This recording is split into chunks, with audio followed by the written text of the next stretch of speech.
தலைப்பை ஆராய்ச்சியோடு திறந்த மனப்பான்மையோடு நாம் நோக்கினால்தான் இந்த பயணத்துடைய இலக்கை நம்மால் புரிந்து கொள்ள முடியும். அதற்கு ஏற்ப நம்முடைய வாழ்க்கையையும் அமைத்துக் கொள்ள முடியும்.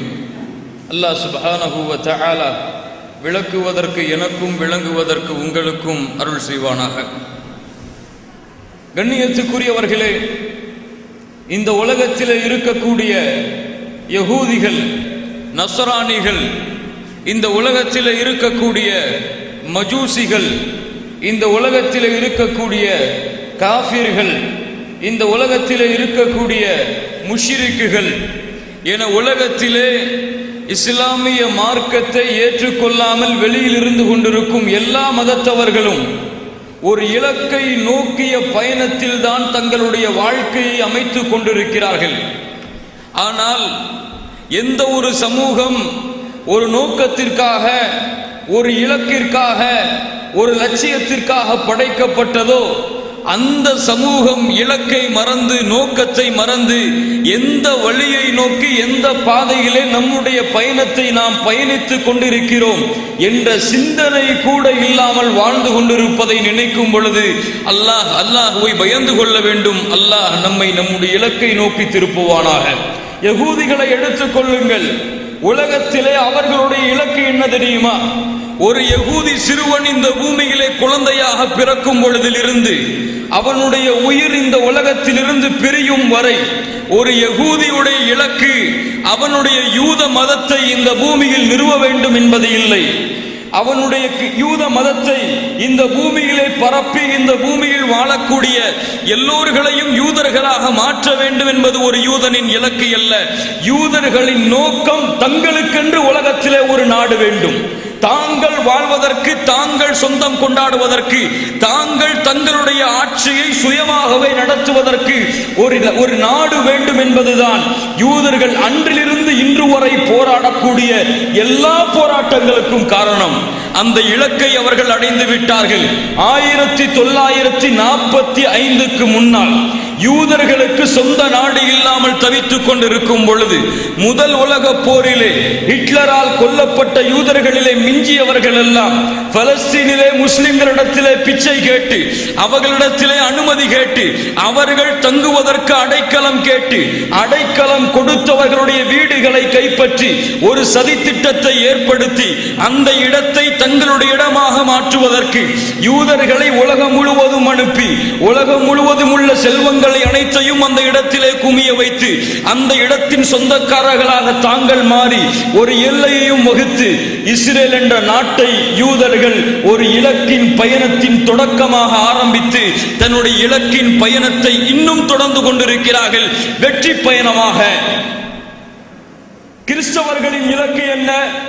இந்த உலகத்திலே வாழக்கூடிய எல்லோரையும், இந்த பூமியிலே பிறந்த எல்லா குமாரர்களையும், எல்லா குழந்தைகளையும் இயேசுவை வணங்கக்கூடிய அல்லது கடவுளுக்கு குமாரனாக இயேசு இருக்கிறார் என்ற கொள்கையை ஏற்றுக்கொள்ள வைக்கக்கூடிய ஒரு இலக்கை நோக்கி தங்களுடைய பாதையை அமைத்துக் கொண்டிருக்கிறார்கள்.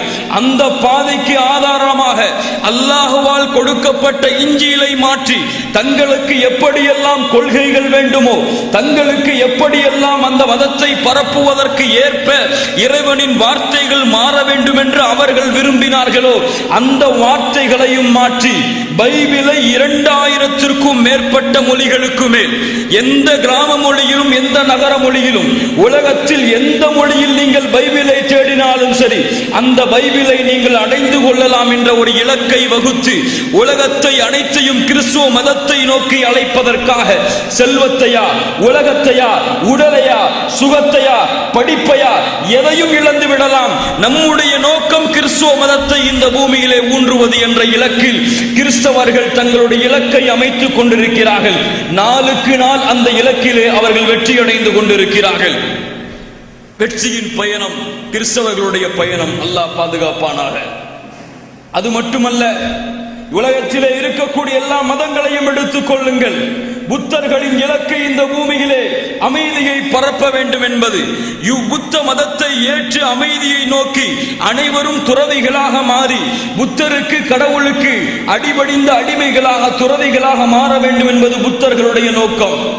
கண்ணியத்துக்குரியவர்களே, இன்னும் குறிப்பாக அல்லாஹுவை மறுக்கக்கூடிய காஃபிர்கள், அல்லாஹுவை மறுத்து அல்லாஹுவிற்கு சிலைகளை ஏற்படுத்தி கடவுள்களை அவர்களாகவே கூறு போட்டுக் கொண்டு தங்களுக்கென்று ஒரு மதமே இல்லாமல் வாழ்ந்தவர்கள், தங்களுக்கென்று ஒரு மதத்தை உருவாக்கி கொள்கைகளை அவர்களே உருவாக்கி அதற்கு ஏற்ப கடவுள்களையும் அவர்களே வடிவமைத்து அதற்கு ஏற்ப கொள்கைகளையும் அவர்களே எழுதி கொண்டு ஒரு தனி மதத்தை அமைத்துக் கொண்டு காஃபிர்களும் தங்களுடைய இலக்கை நோக்கி நகர்ந்து சென்று கொண்டிருக்கிறார்கள்.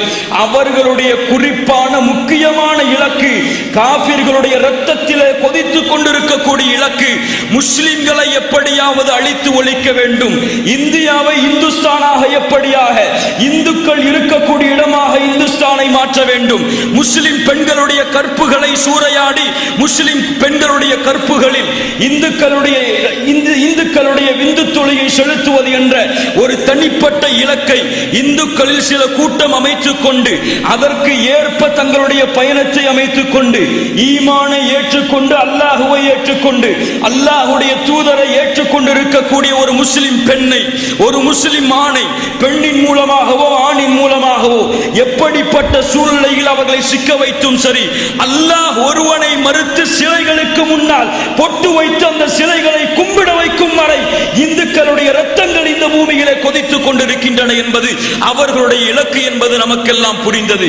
இப்படி ஒவ்வொருவரும் தங்களுடைய இலக்கை நோக்கி, ஒவ்வொருவரும் தங்களுடைய பாதையை நோக்கி, ஒவ்வொருவரும் தங்களுடைய லட்சியத்தை நோக்கி, ஒவ்வொருவரும் தங்களுடைய வழித்தடங்களை நோக்கி சென்று கொண்டிருக்கும் பொழுது அல்லாஹுவை ஈமான் கொண்டு, தூதரை ஈமான் கொண்டு, மலக்குகளை ஈமான் கொண்டு, மறுமையை ஈமான் கொண்டு, நன்மை தீமைகள் அனைத்தும் அல்லாஹ்வின் புறத்திலிருந்து தான் வருகிறது என்பதை ஈமான் கொண்டு, நபிமார்களை ஈமான் கொண்ட முஹம்மதின் சமுதாயமே, எந்த இலக்கை நோக்கி நீ சென்று கொண்டிருக்கிறாய் என்று பார்.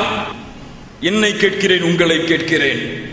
கண்ணியத்துக்குரியவர்களே, இன்றைய உலக வாழ்க்கையில் முஸ்லிம்களுடைய இலக்கு என்ன தெரியுமா?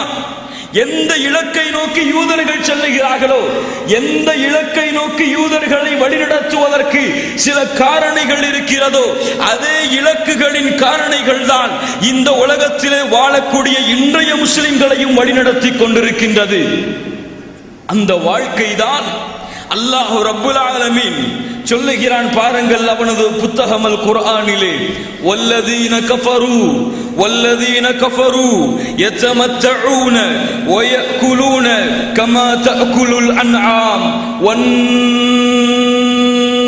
மஸ்வல் லஹும். உண்ணுகிறார்கள், உறங்குகிறார்கள், யأكلون வயதமத்தஊன, சுகத்தை தேடுகிறார்கள். இந்த உலகத்திலே, இந்த உலகத்தின் இலக்காக அவர்கள் அமைத்துக் கொண்டது உண்ண வேண்டும், உறங்க வேண்டும், இந்த உலகத்தின் இன்பங்களை தேட வேண்டும் என்று. எதை போன்று?